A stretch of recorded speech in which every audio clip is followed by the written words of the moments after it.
এখন আমি রান্না করছি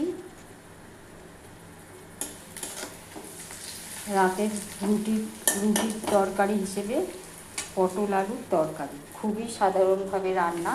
এখানে আমি পটল আলুগুলোকে কেটে ভালো করে ধুয়ে নিয়ে হালকা তেলে নেড়ে নিয়ে আলু, পটল আর সয়াবিন, এই তিনটে উপকরণ আমি ভালো করে কেটে ধুয়ে অল্প তেল দিয়ে নেড়ে প্রেসার কুকারে ভাপিয়ে রেখেছি। তারপরে আমি এখানে কড়াইতে তেল দিয়ে পেঁয়াজটা কষিয়ে নিচ্ছি। এর মধ্যে আমি দিয়ে দেবো একটু টমেটো কুচি, এটাও একটু কষে যাবে, তো ভাজা ভাজা করে নেব। খুবই কম তেলের রান্না এটা।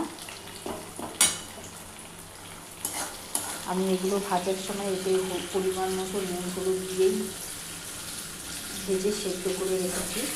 আর এখানে আমি এটা ভেজে নিচ্ছি।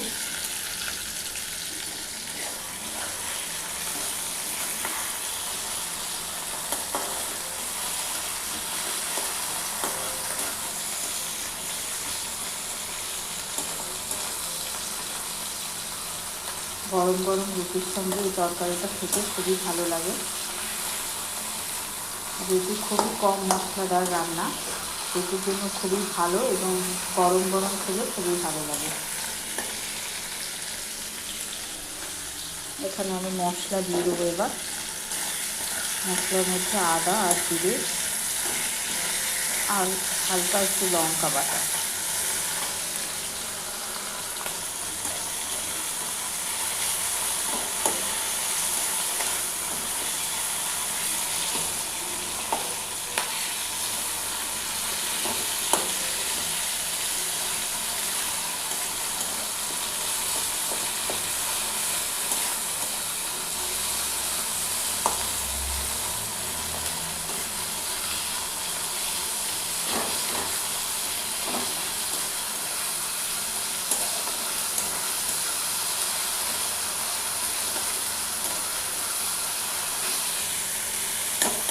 এবং টমাটোগুলো ভালো করে ভাজা হয়ে গেছে, পেঁয়াজের সঙ্গে মিশিয়ে গেছে।